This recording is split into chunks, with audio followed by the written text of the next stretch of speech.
खास करून आवर्जून इथे विजयजी काका सोळगावकर हे देखील इथे उपस्थित राहिले.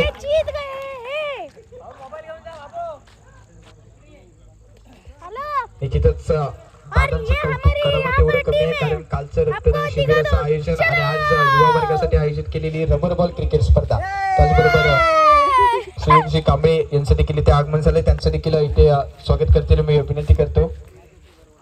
गणेशजी किरकर यांचं देखील इथे आगमन झालंय. मी सुयोग कांबळे याला विनंती करतो की आपण स्वागत करायचं गणेशजी किरकर काकांचं.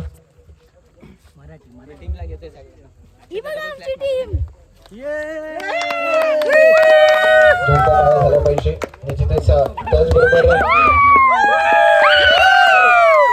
आजची आपण स्पर्धा पाहतोय म्हणजेच स्पर्धा आहे. स्पर्धेची सर्वोच्च अंतर्गत आपल्या सर्वांचे लाडके पंढरी माई शेट्टी यांचं स्वागत मी विनंती करतो की प्रसन्नजी त्यांना विनंती करतो की दादांचं इथे पुष्प देऊन स्वागत करायचंय. खरोखर युवा वर्गाच्या पाठीशी कायम दादांचा हात असतो. कालचं आयोजित केलेलं रक्तदान शिबिर असेल, त्यानंतर आजची ही क्रिकेट स्पर्धा आणि कायम युवा वर्गाच्या पाठी असलेला हात, एक प्रेमाचा हात आणि आपुलकीचा आवाज पंढरी माई शेट्टी यांचं देखील इथे स्वागत केलं जाते.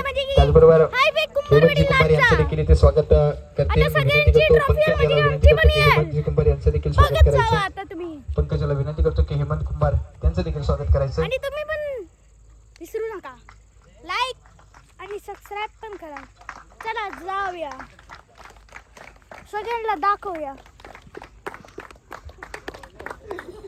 यानंतर आपण या स्पर्धेचा मुख्य जो हेतू आहे त्याच्याकडे आपण वळतोय. या संपूर्ण स्पर्धेचा उत्कृष्ट गोलंदाज जो ठरलाय तो मात्र निश्चितच हायवे कुंभारवाडी संघाचा रोशन कुंभार या संपूर्ण टुर्नामेंटचा उत्कृष्ट गोलंदाज.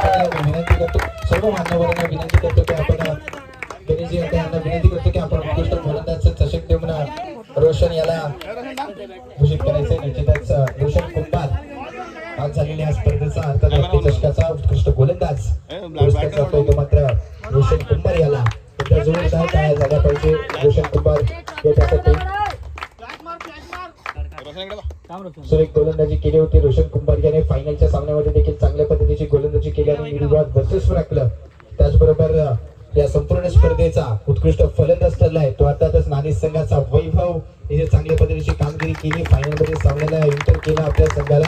मी हेमंतजी यांना विनंती करतो की आपण उत्कृष्ट फलंदाजाचं चषक देऊन वैभव याला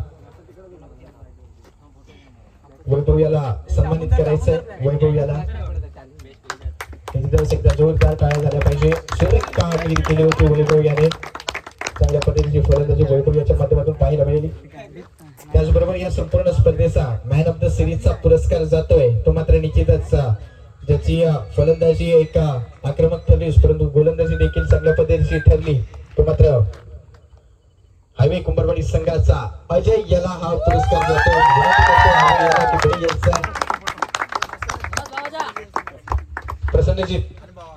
प्रसन्नजीत आणि बाबा यांना मी विनंती करतो की प्रसन्नजीत आणि बाबा याला विनंती करतो की अजय याला सन्मानित करायचंय.